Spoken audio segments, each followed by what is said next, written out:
Yesterday we have started with this concept of what is an organization all about and what are the different types of organization, the classification of organization we've looked into. The definition has three main components. One would be about the social arrangements. It's a collection of individuals or partners or shareholders. They come together with a collective objective or goal, and their performance is control. So these are the three main aspects of the concept of organization. After that, we've looked into what are the different types of organization based on who owns the organization. So, if it is held by private organizations or private people, private organizations, then we see for the mutual benefit of stakeholders. When people come together, that is employees, customers, or members, we call it as mutual organization. Or if the controlling stake is with the government, whether it is local government or the central government, then it is called as a public organization. Then the motive behind the organization, if it is profit seeking, um, then we call them as profit seeking organizations. Some of them may not have the objective of maximizing profit. We call them as not for profit organization. Of course, we've also checked into how the performance is measured. In case of not for profit organization, it is basically with the concept of value for money, where E's are measured: economy, efficiency, and then effectiveness. In case of profit seeking organization, that also we've discussed about how the performance would be measured in terms of what is the performance of the share price in the stock market, and the payment of dividend is a criteria which is considered. Okay. In the short run, it is ROCE and EPS. We've also worked out few questions based on that. Proceeding further, of course, there are a few more questions based on this. We will take it up in today's class only, but then before that, say whatever are the remaining topics in this first chapter. One is stakeholders, principal agent, problem, and governance. If we discuss that, I think the rest of the questions we can solve from the examination kit. Okay. See, yesterday when we were talking about the objective, profit-seeking organization, their objective is to maximize shareholders' wealth. Shareholder is only one stakeholder, but who's a stakeholder? So, see the various types of analysis that are taken up, the internal analysis, the external analysis, and there's another analysis called a stakeholder analysis is important before any planning is taken up for an organization. So we'll start with the concept of who a stakeholder is. It says that somebody whose interest lies with the organization is a stakeholder, because of the transactions that happen with the organization, because of the information provided by the organization, in some way or the other they would get benefited. So their interests lie with the organization. They have vested their interest in the organization. Such an individual or a group is called as a stakeholder. So it says that a stakeholder is a group or individual who has an interest in what the organization does, or an expectation of the organization. So their interest lies with the organization. Maybe, see, if the profitability of the organization is good, they get benefited. So some transaction of the organization, they get benefited. So their interest lies with the organization. So that's an important thing. So it could be an individual, it could be a group, but anybody whose interest lies with the organization, we call them as him or them as a stakeholders.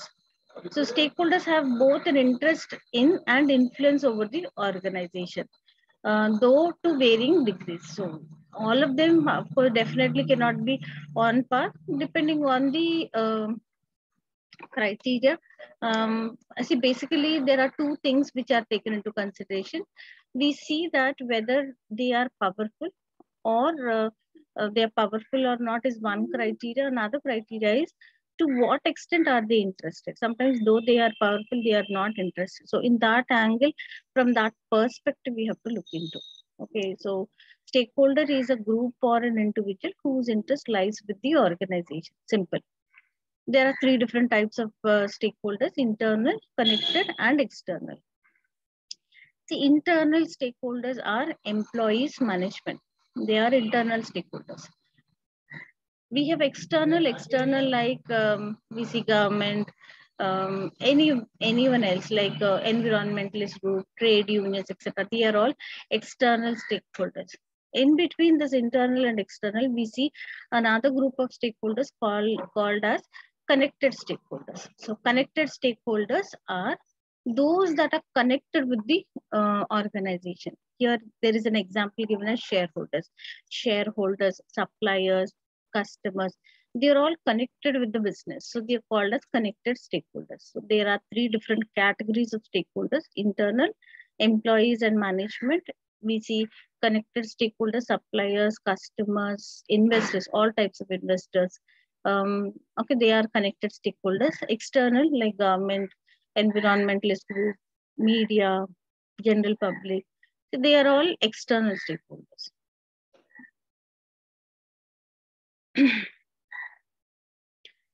See, identifying and resolving stakeholder conflict is a key challenge for management. This is applicable even in case of not-for-profit organizations. So, who are the stakeholders and what's the conflict that arises? The first category here it says is the first one is employee versus managers. So, what kind of a conflict may arise? See, employees and managers within the organization. So, what conflict arises? It could be on account of jobs, wages, bonus, something to do with the remuneration part of it. See, the conflict is between two entities, two stakeholders. One is the employee group who expect a better pay, better salary, better benefits, rewards, etc. On the other hand, the managers or the management is held tight on account of some budget constraints. Maybe there's some amount of budget allocated for them, and then out of which they have to spend the amount. So, if that is the situation, if that is the scenario, there would always be a conflict because from the management point of view, they are cutting down on the cost, and from the employees' point of view, they are in an expectation of better pay. So, there is a conflict which arises between these two groups of stakeholders. Another thing we see customers versus shareholders. Shareholders, we know that yesterday also we were discussing shareholders. I mean, criteria for an organization, the criteria is to maximize the shareholders' wealth. So, how does it happen? Maximization of shareholders' wealth happens when the revenue is maximized and the cost is minimized. So, in that situation, when the cost is minimized, the revenue is maximized, profit is maximized. Okay, that's what is possible. Customers, on the other hand, have an expectation that there is some value added to the products and services delivered to them. So that is their expectation. But then, if value is added, quality standards are adhered to, in that case, additional cost has to be incurred. If customer satisfaction is what is looked into, then they have to think about providing superior quality products, better services, etc. Okay, so then in that case, additional cost will be incurred. If additional cost is incurred, then in that case, that will have an impact on the profitability. See, if customers are catered to, their satisfaction is taken into account, there is a conflict which arises with the primary objective maximization of shareholders' wealth. So, if shareholders' wealth maximization is taken into consideration, to some extent, customers get affected. Okay, then we see general public versus shareholders.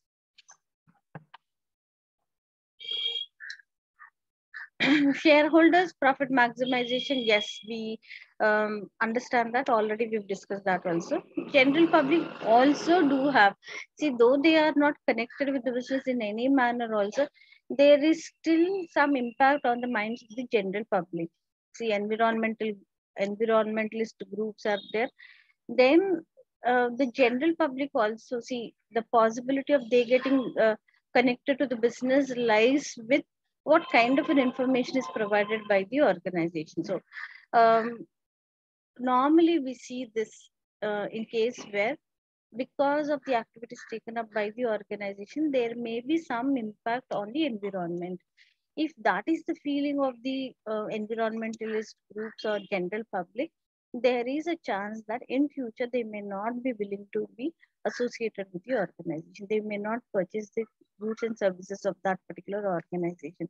So there is a kind of a cost which the organization has to bear on account of losing the sales. Reputation gets affected, uh, loss of sales on account of that. So to satisfy the general public, take complying with all the rules and regulations with specific reference to environmental issues, environmental accounting if it is followed, then that is cost incurring, and that will have an impact on the shareholders' wealth. So general public versus shareholders' wealth. Effect on the environment versus profits or dividends that are available to shareholders. Then we see managers versus shareholders.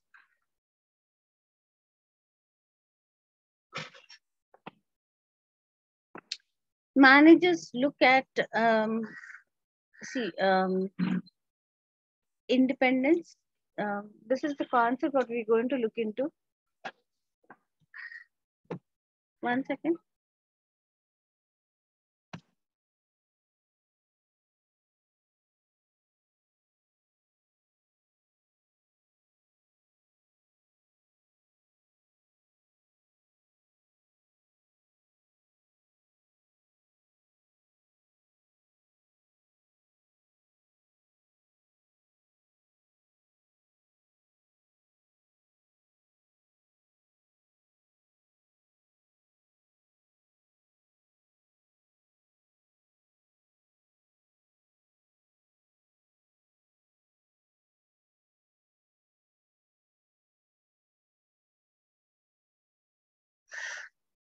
Okay. See, the next topic is corporate governance, but before that, let's just discuss about that. See, the company is established.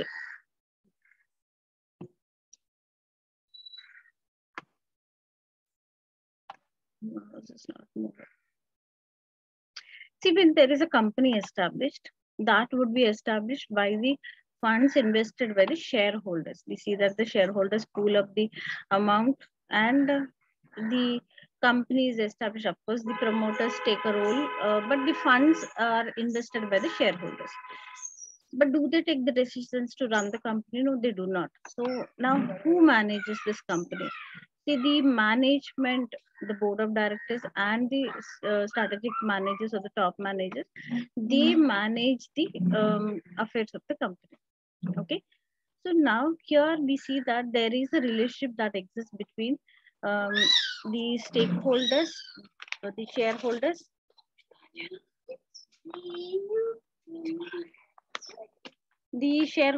and the management. See, management is managing the company on behalf of the shareholders. So there is a relationship exists between the shareholders and the management.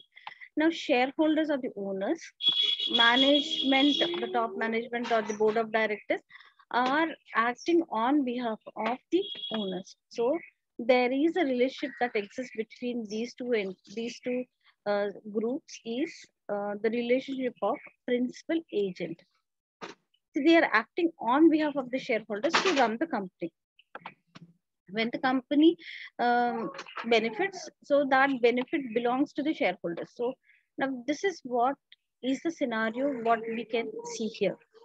Management, yes, they are acting on behalf of the shareholders, but they do want independence to take decisions. So some of the decisions, I mean, the way they take, see, sometimes it may be contradicting with the objective of the shareholders, but then nevertheless, they still want that kind of independence. And then we see that shareholders expect growth to happen. That is, profits increase year after year. So growth is what they are looking at, and management wants independence. So that is the scenario what we can see here in this particular aspect.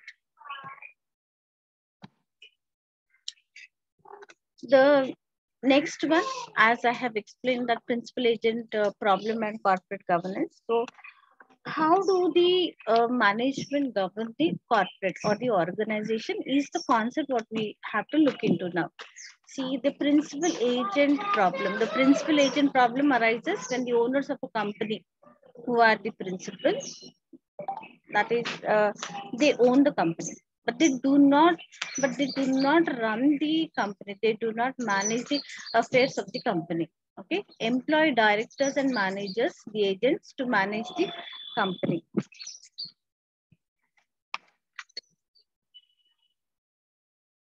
So there is a problem which arises between these two stakeholders, so the owners and the management. So the concept of corporate governance also looks into that. How do the management govern the organization? So what are the principles that are taken into consideration? Based on what um, do they take the decisions about how to manage the affairs of the business? So how can the owners be sure that the senior management will pursue the owner's objectives, that is shareholders' wealth maximization, and not their own? See, the question or the problem arises because the management, the senior management, the top managers of the organization, the board of directors are managing the affairs of someone else, that is the owner shareholder. So they have to work with an objective of maximization of shareholders' wealth. But somewhere, some kind of a dysfunctional behavior comes into picture. What is that dysfunctional behavior? See, fairly the transactions are recorded and everything is accounted for. In that case, um, they should be looking at the benefit of the owners in all situations. Okay. Um,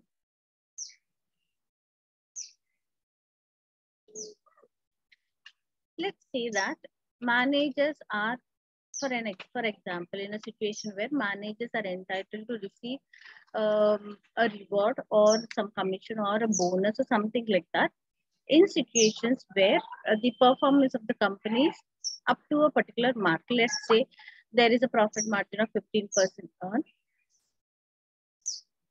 Um, so there is a reward entitled to be received by the managers if the profit margin is up to a mark. Let's say. See, so the managers, the objective for them in all situations should be to look at the overall benefit of the organization, but not look at their benefits.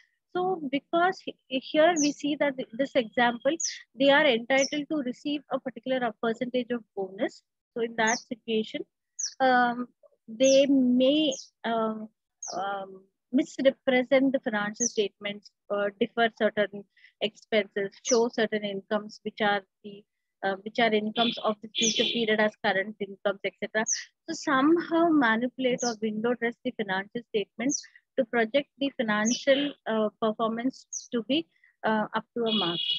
Okay. So if that is the situation, if that is what they are going to look into, um, they will be entitled to receive a bonus, but that is not in the best interest of the organization. In no situation they are supposed to misinterpret or misrepresent the financial statement. So that is not what they are supposed to do. So if they adhere to certain things, if they follow such things, then in that case, they will be benefited. The management will be benefited, but it would not be at the benefit of shareholders, because see, it is only a manipulation. It is only a book profit which they are showing, but there is no actual profit earned which is available to the shareholders. So,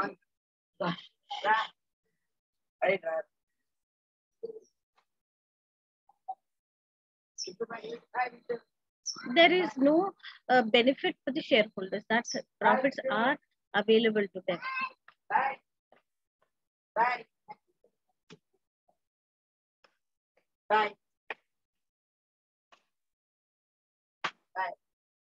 Okay, how can the owners be sure that the senior management will pursue the owner's objectives and not their own? So here the conflict arises. Here the problem arises. The problem between the principal and agent arises. Okay. Then managerial objectives may include remuneration, power, status, and independence. Okay. So they may be looking at their personal benefit, their remuneration, their see remuneration is not always fixed. It's a fixed component. It is a fixed plus a variable component plus certain other benefits, and then as a rewards, etc. See, if the variable component is commission or bonus or um, some reward like that, in that case, they may take up certain things wherein they can project the book profits to be very high. Okay, when the shareholders lose control, managerial objectives may include. They may look at their remuneration. They may look at what kind of power do they have, power to take decisions which may not be favorable to the owners or the shareholders. Then what status and independence. Okay, these are managerial objectives, so they may be looking at their own benefit, not the benefit of the shareholders.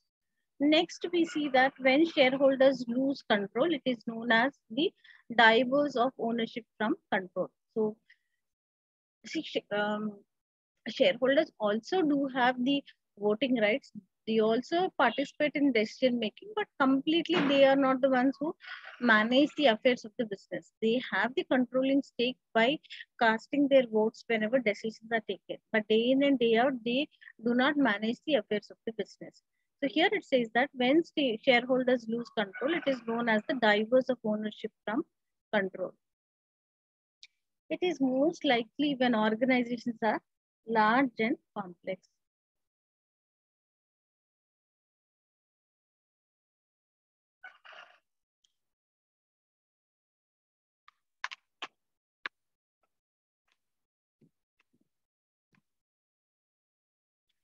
Measures to deal with the principal agent problem include tying director manager rewards more closely to the company's performance in terms of profit and share prices. So the main issue, the dysfunctional behavior of the manager arises wherever the remuneration or their benefit is connected to the performance of the company.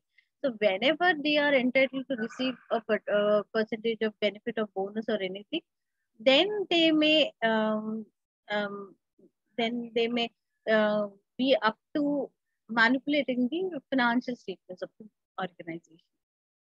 Reform of corporate governance is also designed to make companies more open to shareholder scrutiny and to reduce the possibility of mismanagement and fraud. See, of course, we will be looking at later time that what are the rules and regulations. See, when we say corporate governance is governing the corporate by the managers of the organization, but then are there any principles behind that? Are there any guidelines behind that? So, at a later stage, as you proceed further in various papers, you will be touching upon, see, what are the rules and rules that are present to govern, to guide the corporate governance. So that at a later stage you will learn, but as of now, you just learn what's the basic concept of corporate governance. Is also designed to make companies more open to shareholder scrutiny and to reduce the possibility of mismanagement and fraud. Providing more information for shareholders and reforming the roles and duties of directors are central to this process.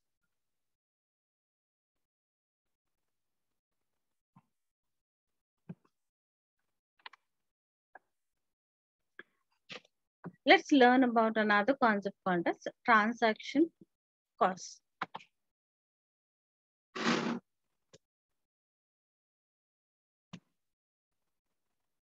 What are transaction costs?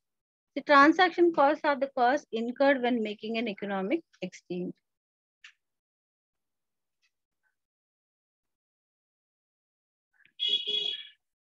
in terms of search and information costs, bargaining and decision costs, policing and enforcement, enforcement costs. It says when an organization chooses to outsource the production of a product, provision of a service, it will reduce spending on internal costs such as production costs, staff costs, etc., and will incur a higher level of transaction. So the whole concept here is focused on outsourcing.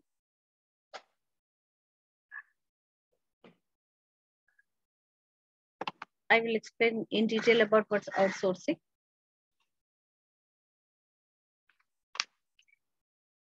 See, when organizations are into producing and goods and services and providing these goods and services to customers. So in this case, the production process, the services that are provided, all of them together may not be taken up by the organization. So here it could be that one part of the work can be assigned to someone else. So if that is the situation, if that's the scenario, if one part of the work is assigned, so how do they assign the work? Let's say that there are multiple components which are assembled together to make a product. Very basic example. Let's just look into that as a leather hand watch, wrist watch, leather watch. So we see that the watch has a main watch motor. There's a glass covering. There is a leather belt. There are steel buckles and all. Then the components could be steel frame or steel hands in the main dial, etc. So multiple components are brought together. So there is a glass component, there's a leather component, there's a steel component, etc. So the watch manufacturer may not have his expertise in cutting the leather belt into the required shape or cutting the glass frame into a required shape, etc. So for that, different types of equipment would be required.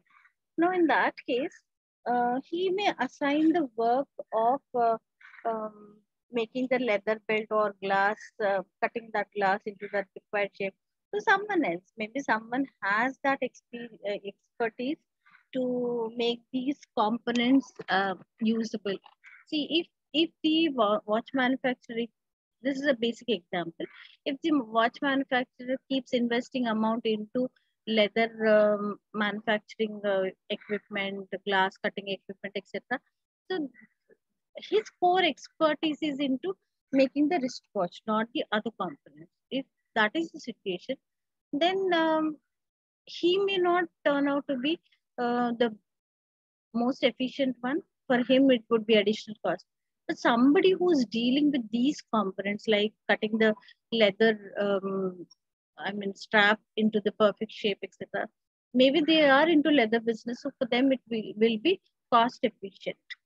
Okay, so if that is the situation, okay, now the decision is about whether the work would be outsourced to others or not is the decision. So whether it would be outsourced to an external entity. So when an organization chooses to outsource the product or service, it will reduce spending on internal costs. So obviously they will not have to spend on investing the cost of manufacturing.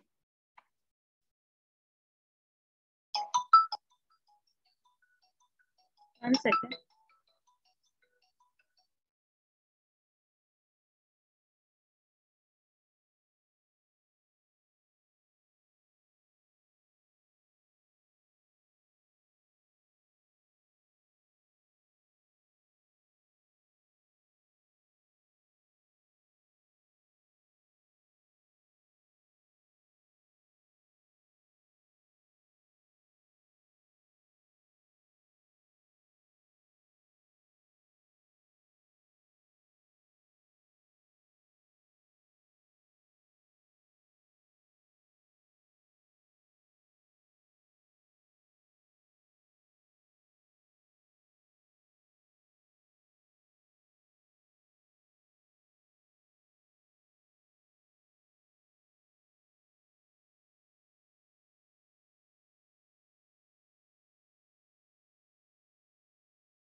Okay. I'm sorry about it. Some call came, but then I got lost track of what is going on.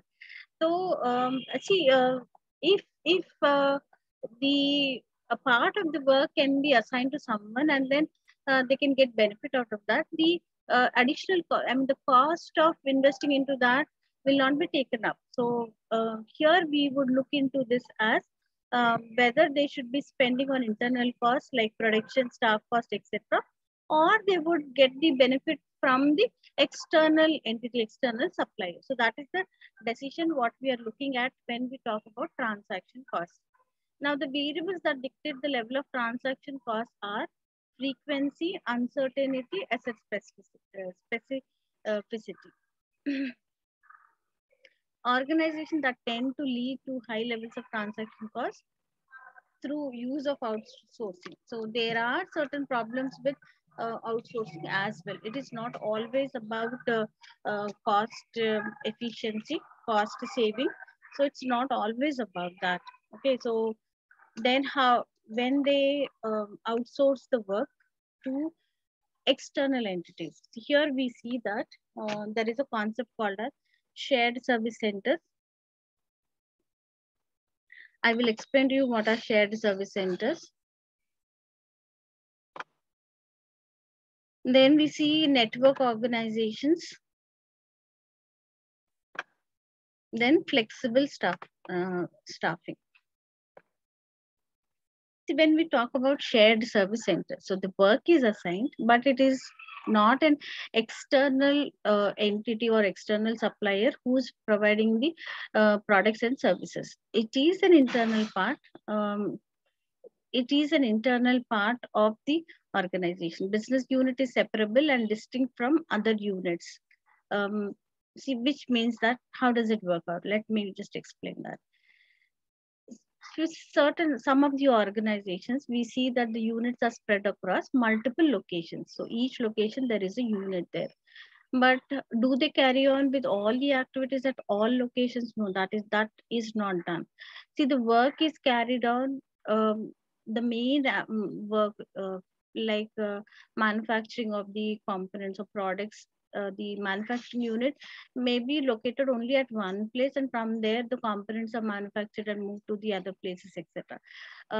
So the main unit is not, I mean, spread wherever it is, wherever the organization has its unit. All of them are located at, I mean, all the work is carried on at one unit located at one single place. That is called as a shared service center. The main activity for all the units of the organization is carried out at that place. So it is an outsourcing, but it is an internal outsourcing. Okay, they are not personally taking up that work at each and every location, but they are assigning that work to someone else. So that someone else is not an external entity, it is an internal part of the organization, but the main work is carried on at only one place. That's called as a shared service center. Okay, network organizations. If it is network organizations, autonomous units that can be outsourced in full. So the entire work which can be outsourced in full. Or sometimes the staff are outsourced. So some of the organizations provide staff members, so HR agencies, etc. So they provide these staff members to carry on the work. That is called as flexible staffing. We see some security guards, etc.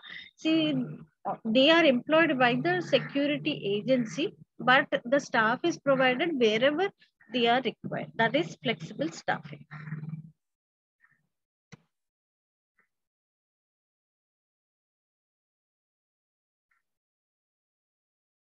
So let's take up the questions. Yesterday we were answering these questions. Um, we'll continue with that. Finish off all the questions from this particular um, section. There was one question I missed.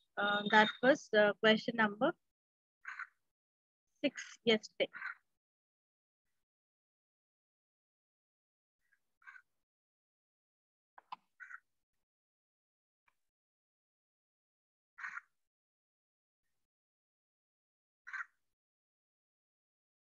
An example of the principal agent problem in business is where principals such as dash delegate control to agents such as dash. The problem is one of the devising methods to ensure that agents act in the best interest of the principals. Managerial reward systems which link pay and bonuses to the improvement in dash is one such method. Okay, one, two, three, blanks are there. Now 5 options are there.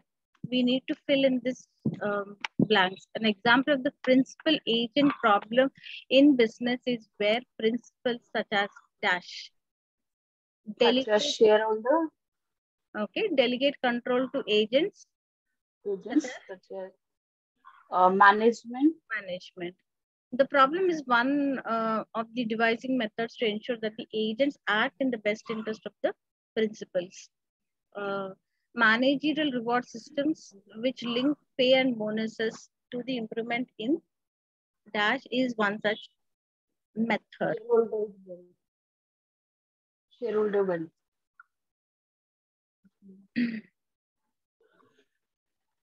So how do we? We'll just number them. This is 1. This Yeah, is ma'am. 2. This is 3. I'll just fill the uh, Shareholders is one. so the first one such as shareholders. Yeah. No, 5. Oh, yeah, fine. Okay, Nita. Shareholders delegate control to agents such as management. Okay, Management. improvement in Is one. the shareholders. Shareholders wealth. Yeah.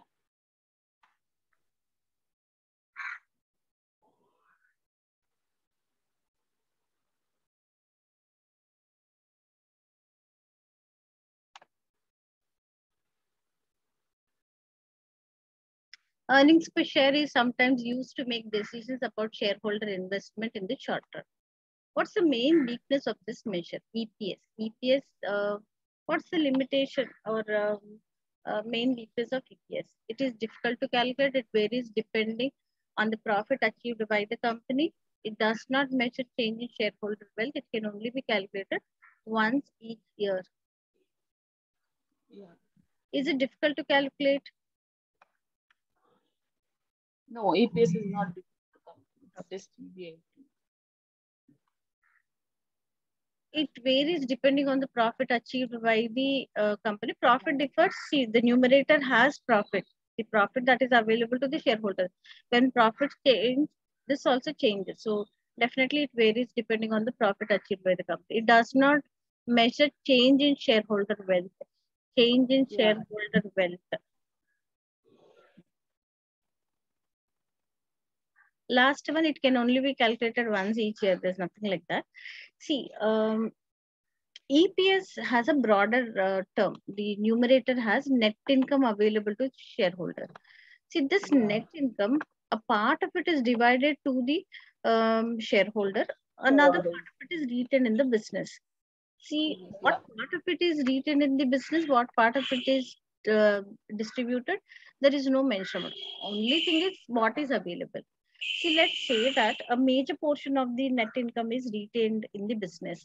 That will reinvested into the business itself, and it will Yeah. have a greater benefit for the shareholders.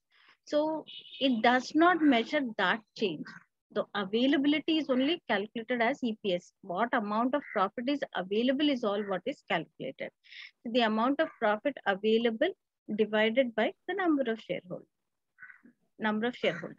So distributing a major part of it will have lesser impact on their wealth, or retaining a major part of the profits will have a greater impact on increasing the shareholders wealth. Such a thing is not taken into consideration.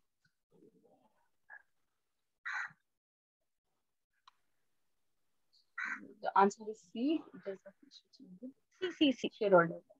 Yeah. The main technique used to measure increase in shareholder value in the long run. In the long run, see, we have only discussed Discount about the short run, EPS, short term. ROC. Yeah. Okay, net profit also is the current year. So discounted Current year. cash Yeah. flows is the Discounted year. cash flows.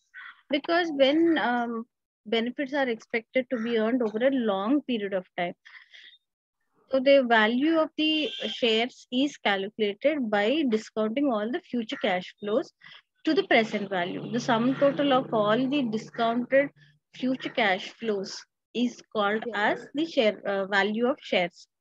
So that is because it's a long period of time, discounted cash flows.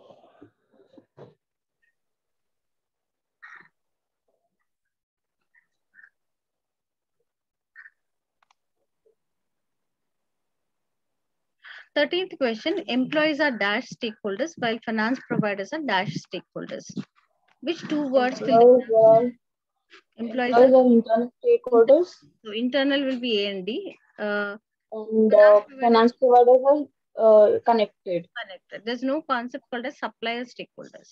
Connect, Yeah. internal, external, connected. FCC is a large bank. Which two of the following would be classified as connected stakeholders for FCC? Mm, uh, FCC shareholders, obviously. Which, And which two of the following would be classified as connected stakeholders for FCC? Shareholders, FCC employees. shareholders and customers. Bottom. Shareholders are connected. Okay. Yeah. Employees are internal. Then we see customers. Customers are also connected. Customers, suppliers, all of them are connected. Connected. Yeah. Managers and directors are internal. These are Internal. government, banking regulator is an external. External. Trade union is an external. Okay. External. Yeah. Which of the following is unlikely to be a cause of conflict between directors and shareholders? Fat cat salary, directors and Long. shareholders. Unlikely. It is not likely. It is Okay. unlikely. Maximization of short-term profitability, the maximization of long-term cash flows, and mergers and acquisitions.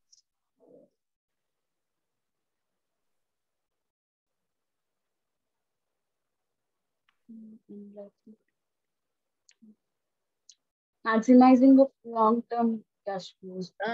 See, fat cat salaries is definitely a cause of conflict. Then maximization of short-term profitability also. See, because short-term profitability can be a reason for the manager's remuneration. So that also can be an area of conflict. Yeah. Mergers and acquisition. The reason why this cannot be, if we choose between C and D, those two options are there. Maximization of long-term cash flows is beneficial for the shareholders. Maximization Shareholders. of Yeah. short-term profitability is beneficial for the um, directors. Okay, because the remuneration is connected to short-term cash flows. Yeah. So here we would see that there is um, unlikely to be a cause of conflict between directors and shareholders. Unlikely, not a, cause of conflict because both of them would get benefited out of that. Why are we not choosing mergers and acquisitions? So mergers and acquisition is a major decision taken by the organization in terms of growing at a dynamic pace. See, when mergers and acquisitions happen, they grow at because the other business also will be merged with them. So the volume of activity increases, the availability of profits increase, etc.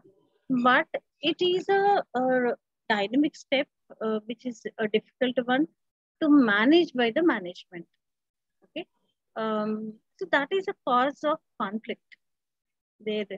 So that is quite challenging. One of the main reasons why corporates fail is mergers and acquisitions. They cannot handle mergers and acquisitions effectively because it's a new business, new culture, new and system present there. That when it is merged and consolidation when it has to happen, if they cannot manage it effectively, then that will be a cause of, that will be a reason for corporate failure. So that's the cause of conflict here in case of directors and shareholders. So we go with maximization of long-term cash flows. Which of the following is not normally seen as an objective of corporate governance? Not normally seen. Not Improving normally. employee welfare, increasing disclosure to stakeholders, ensuring the company is run in a legal and ethical manner, increasing the level of confidence in the company for investor and shareholders. Improving employee welfare, because it's not an objective. It's like not a primary objective for the corporate government. That's right. The employees are not part of that. It is between the principal and the agent. It is between the shareholder and the management. Okay. So increasing disclosure to stakeholders, ensuring that the companies run in a legal, ethical manner, increasing the level of confidence. See how they are running the business. So what are the guidelines in case of corporate governance? See, there are certain aspects which are included when we look into the guidelines of corporate governance. See, there should be a fair representation of the financial statements. They would manage the affairs of the organization in the best interest of the shareholders. There are certain that would be a little deviation if we look into that. See how who should be constituting the committees, etc. What committee should be set up? Who should be an expert? How do they are they changed on a rotation basis? What kind of reports are to be prepared, etc. So that there are certain guidelines for the corporate governance. In all of them, there is no mention about the employee welfare. Employee is only an internal stakeholder. Indicate by click 17th one. Indicate by clicking in the appropriate box whether the following statements are true or false. One of the main benefits of corporate governance is improved access to capital markets. True. The first statement is true, ma'am. Access to capital markets. I guess yeah, since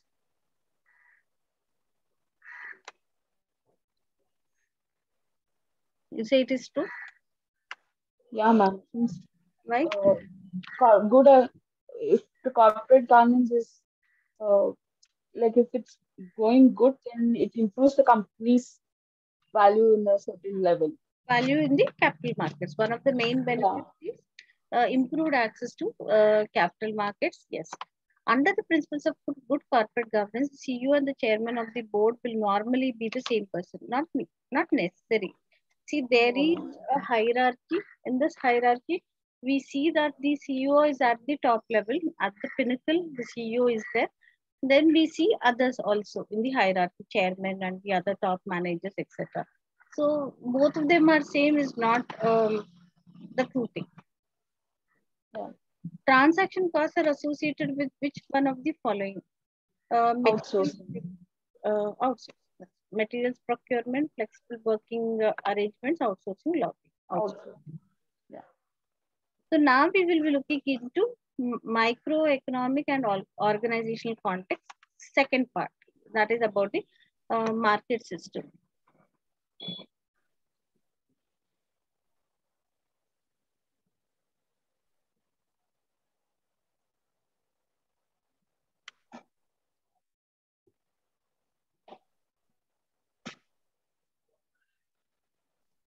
See, until now, what we've done was organization, context one. Now, in context two, we learn about what is the market system. So the market system, we would be looking into the various aspects, like what are the different approaches, uh,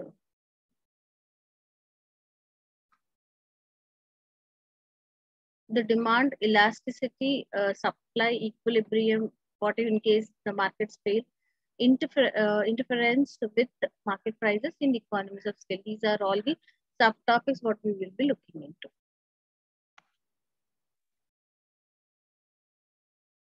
If we are talking about the markets, market is a place where buyers and sellers meet. So we see that if that is if we need to understand about the market system, we need to understand from different perspectives. So there are different approaches or overview to this concept of market system. So first one talks about scarce resources. Um, then we understand about the economic system. Then what are free markets, etc. So the rest of it follows. First, if we talk about, if we are studying about the markets, we need to also study about the resources being scarce, scarce resources. Resources are those that are available for the use by the customers. So, um, if these resources are limited or scarce, given that resources are limited or scarce, if that is the situation, not everybody will have an access to these resources. Very few goods, but many people are there to use them. And it is not possible to make everything everyone would want. Therefore, the wants become unlimited. Resources are limited, wants become unlimited. All societies are thus faced with the fundamental economic problem: what goods and services should be produced, in what quantities, who should make them, who gets the output. So the deciding factor in a market is one of the approaches is based on the resources that are available. So if they are scarce in nature, then it has to be produced. So what goods and services should be produced? What's the quantity in which they would be produced? Who would be producing and who gets the output? Okay, that is all based on the concept that the resources are scarce in nature. Then economic systems, we see that in a market economy, interaction between supply and demand. The supply, because the resources are limited, and the demand, which is the wants of the consumers, which is unlimited. So interaction between supply and demand, market forces determines what is made in what quantity and who gets the output. Patterns of economic activity are determined by the decisions made by individual consumers and producers.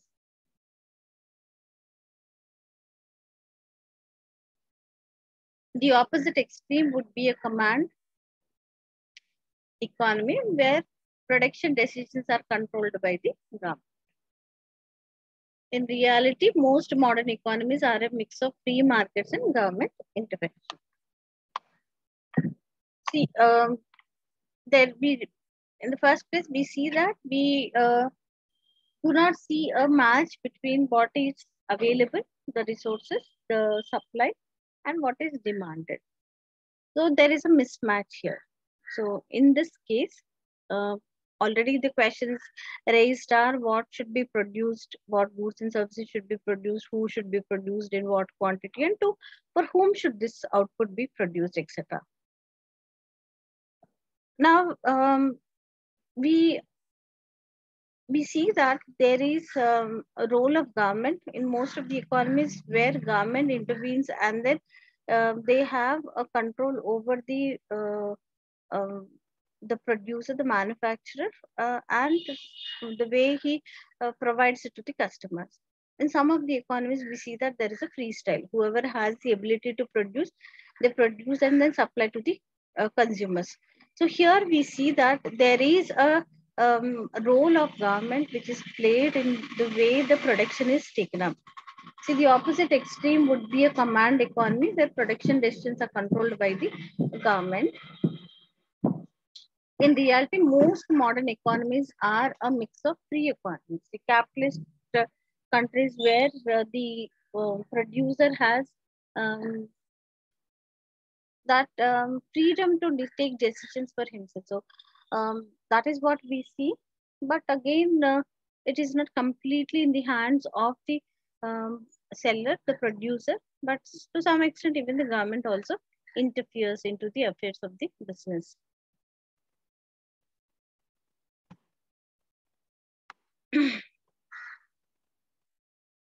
So the different approaches in a free market, the quantity and price of goods supplied.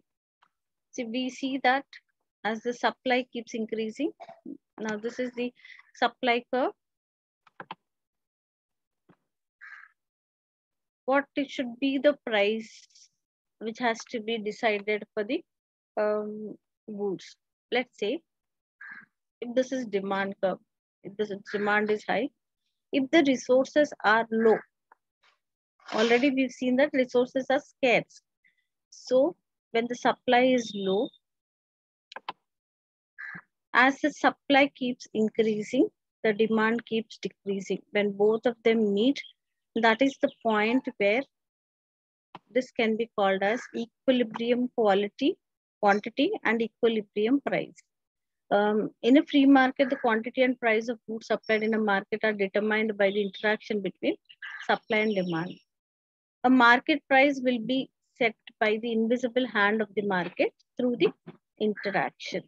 Okay, so then this is the criteria. This is the way in which the price is decided. So in what quantity it should be produced and at what price these quantities should be supplied. So we see that what should be the quantity that has to be produced and who would get that. How do they decide on what is the quantity which would be produced? The quantity that would be produced is a point where the supply and the demand meet each other. That's the equilibrium quantity. And we see that the price is at that particular point.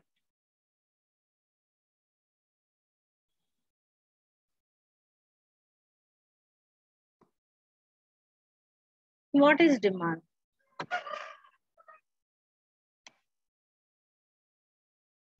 Demand means the intention and ability to purchase goods and services. The intention and the ability to purchase goods and services is called as demand.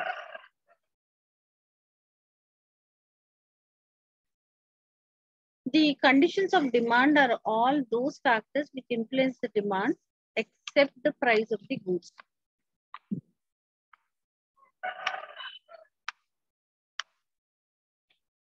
The condition of demand thus determine the position of the demand curve, which shows how many units of a good will be bought at different prices.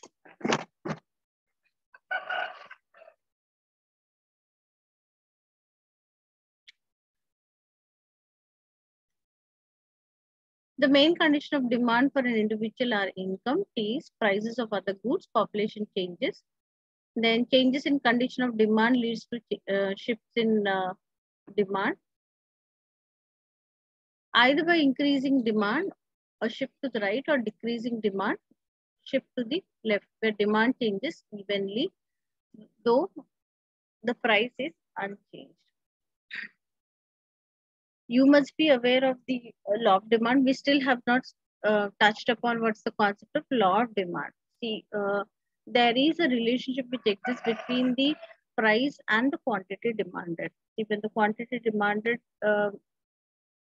we see that as the price increases, the quantity demanded decreases and vice versa. We see that that is the law of demand. The rule says that there is a correlation between the price of the commodities and the demand for those commodities. So it is an inverse relationship. As the price increases, the quantity demanded falls. But here there is a mention about the main conditions of demand for an individual are, see, it is not always subject to the price part of it. Though there is a correlation between that, there are certain other factors also which decide on what would be the demand for the product. So the demand for the product is subject to the income. If people have a lot of disposable income, available income with them, they may not be looking at what's the price of it. So if that is the case, even when the prices rise also, because they have disposable income with them, they still continue to purchase that product. So the demand is always on the rising trend because they have sufficient or surplus income balances available, disposable income balances available with them. So for that reason, we see that the demand keeps. One second.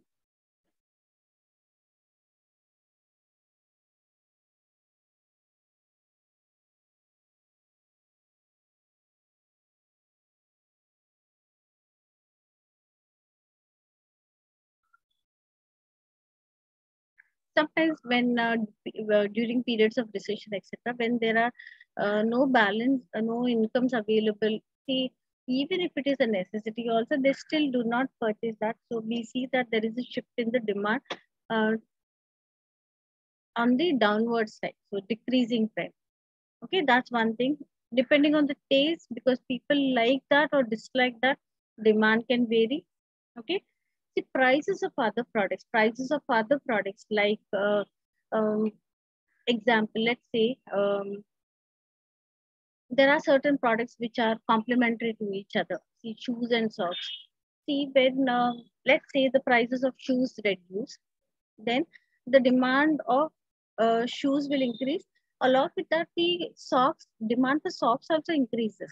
So there is a connection between the prices of other goods. Let's say that another example, if there are substitute products are like tea and coffee.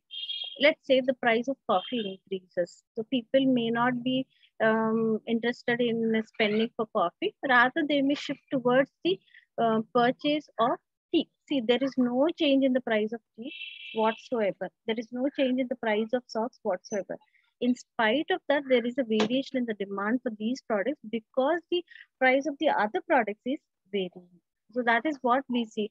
Prices of the other goods also can have an impact on the demand of this particular product. Okay, that is what we can see here. Then we see population changes. Population changes because the population increases or decreases, then the demand also can increase or decrease accordingly. So these are the other factors. Of course, we have still not looked into in detail about what does the law of demand talk about. See, what is the price elasticity? What is the kind of relationship that exists between the goods, the change in the price and the quantity demanded? Okay. Changes in the conditions of demand leads to shift in demand, either by increasing demand, that is a shift to the right side. So there could be increase in demand, shift in demand, or there could be a decrease. Because of these reasons, we can see that the demand can increase or decrease without, we are not even talking about what is the impact of the price on the quantity demanded. Okay, so that is the concept of conditions of demand. Now, when we come to the price elasticity, so the law of demand talks about whenever there is a change in the price of the commodity, there is an impact on the quantity demanded of that particular commodity. Okay. Demand price elasticity. The price elasticity of demand is a measure of the responsiveness of demand for a good to a change in the price. So, see, the percentage change in price, what is the percentage change in the quantity demand? When it is calculated, we call that to be as price elasticity of demand. See, for every 1% increase in or 1% change in the price of demand, what is the percentage change in the quantity demanded is what is calculated by price elasticity of demand, PED. The numerical value of PED for normal goods is always negative.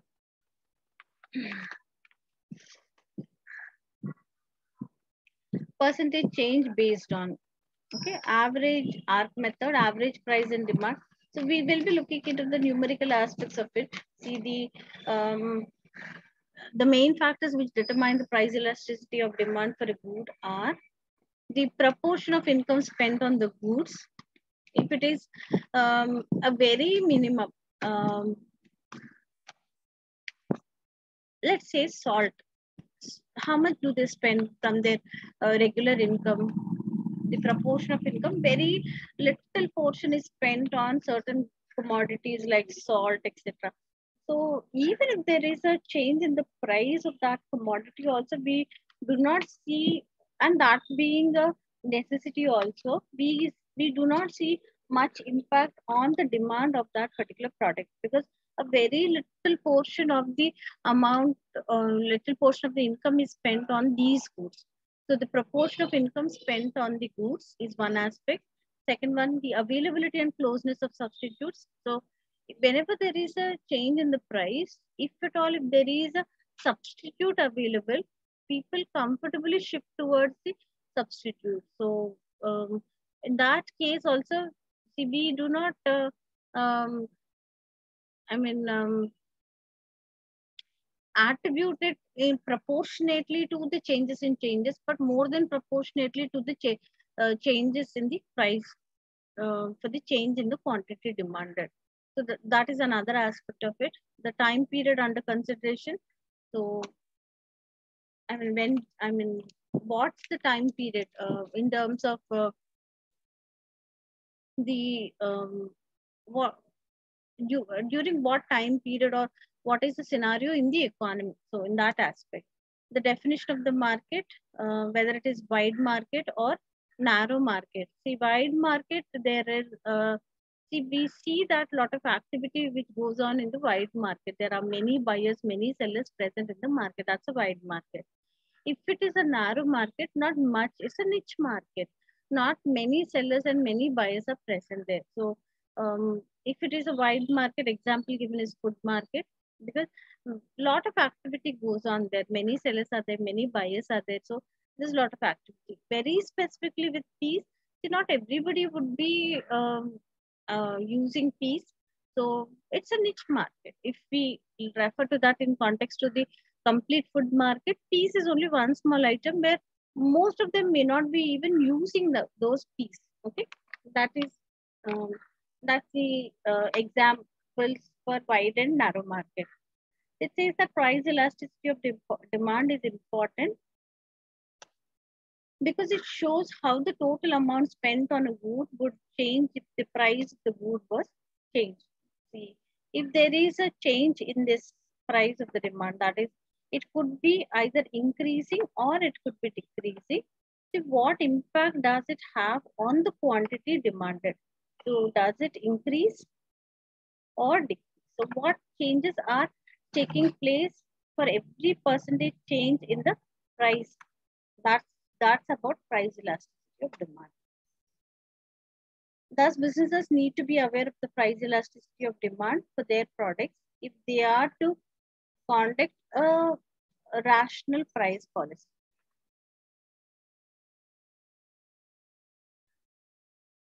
If the price elasticity of demand for a good is low, between 0 and -1, it is described as inelasticity.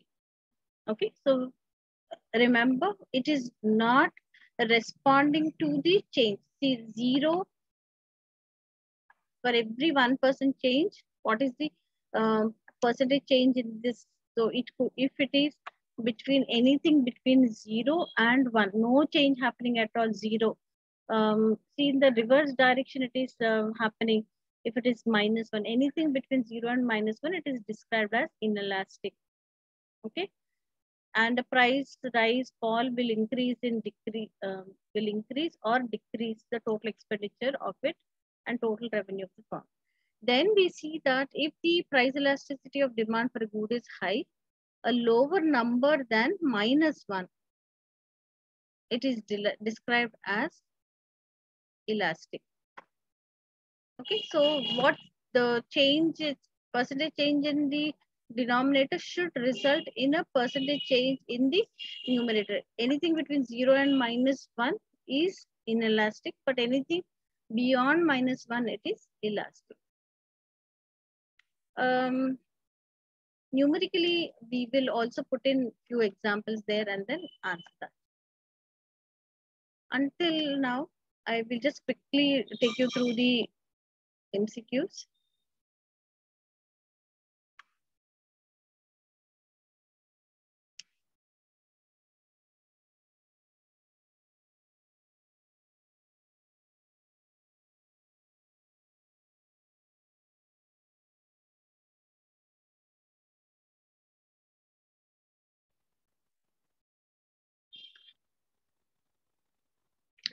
From the demand schedule below, the price elasticity of demand using the non-average arc method, following a fall in price of product X from 25 cents to 20 cents is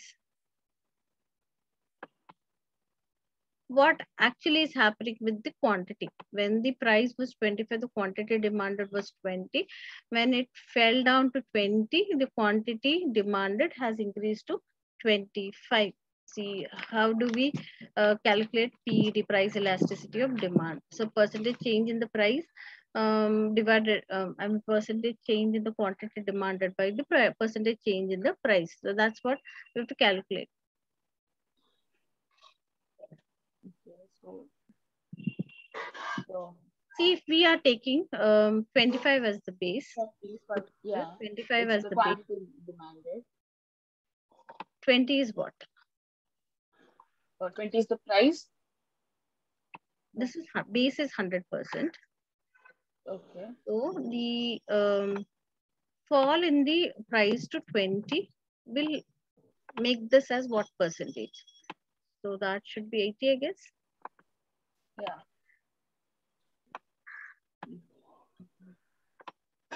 So it is 20 by 25. So 4 by 5, 5, 8, 40, 80%.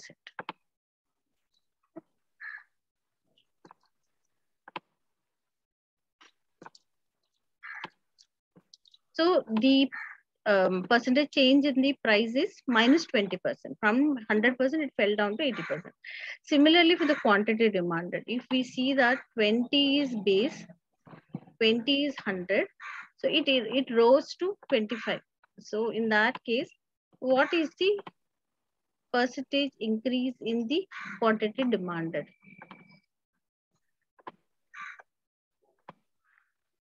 25%.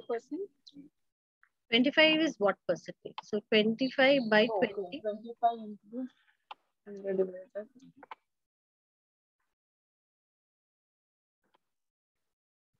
5 by 4, 4, 100 and something.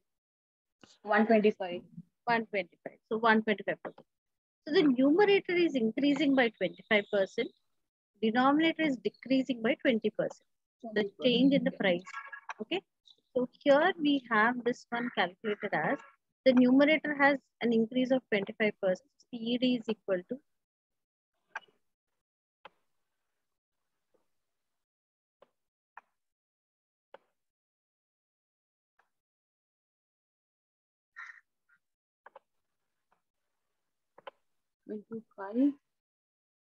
plus 25%. Yeah. Quantity It's demanded is into the numerator plus 25% by minus 20%. 20%. Yeah. 25 25.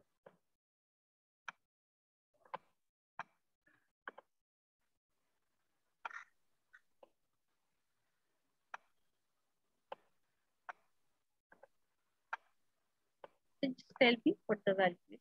So it's minus 1.25 now. Minus 1.2.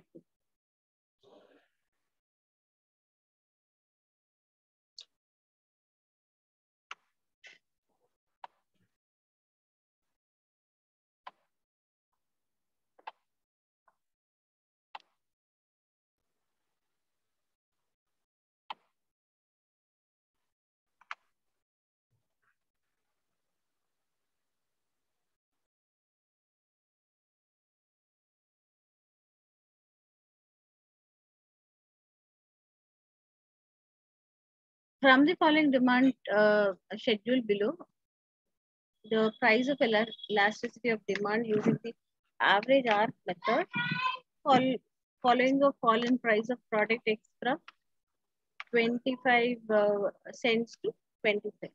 Okay. Find out what's the average of price and average of quantity. Please do that.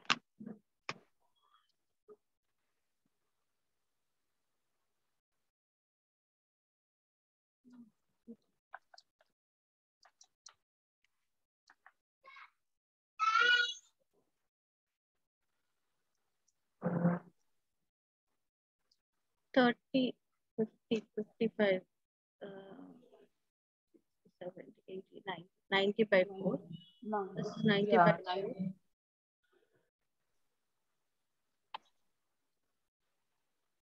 4. 22.5. 22.5. And quantity demanded is quantity demand.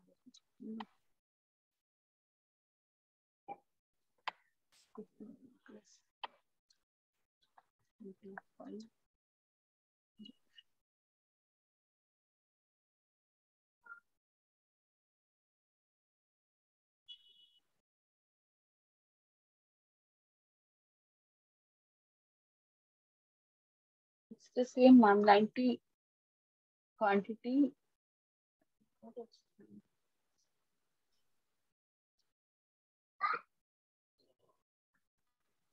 how much is it? 90 by It's the same, ma'am. 90 divided by 4, it will be okay. 22 point. 90 divided by 4, it is 22.5.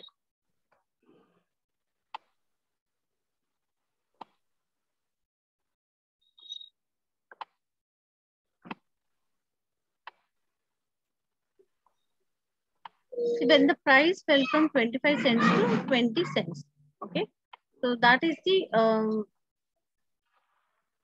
we have already checked that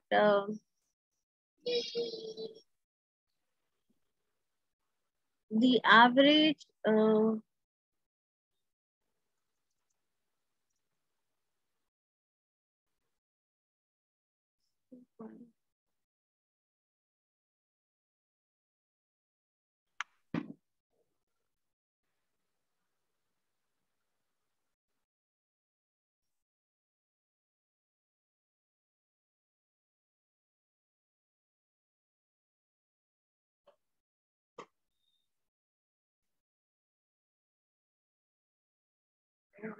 22.5, if it is 100%, 20 is what percentage?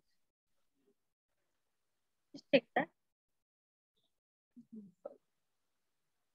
It's 88.88. 88. So the difference is, I don't know, maybe I'm making a mistake.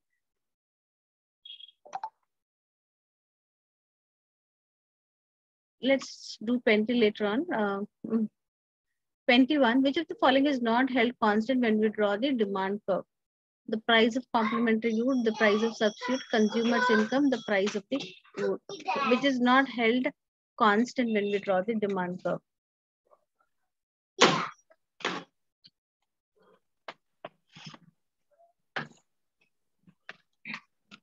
In certain situations, the first three could be constant, but not the fourth one.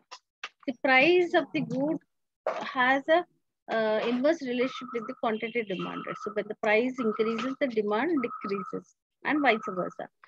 But we do not see that always happening with the others. Which of the following is not held constant? This keeps changing. So the price of the good keeps changing. The price of the goods keep changing, but not the complementary goods or the substitutes or the consumer.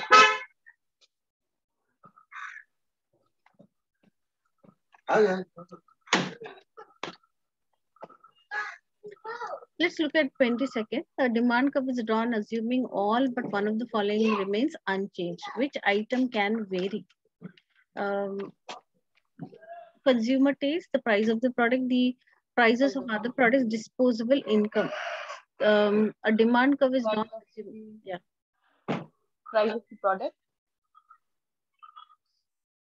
unchanged.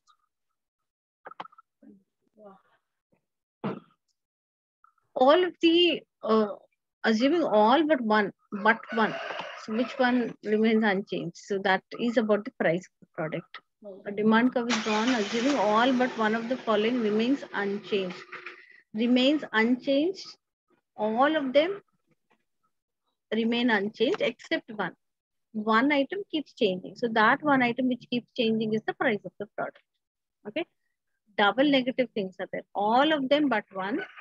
And it talks about remains unchanged. So 2 times negative sense it is taken. So the price of the product. Then we see movement from P0 to P1 shows what? See, this is the price. See, the price is decreasing from P0 to P1. Is it an increase in the supply? We'll take it up this one in tomorrow's class. I would like to wind it up. It is unbearable here. So I will compensate this time some other time. Okay. Yeah, At, it's okay now. yeah. So I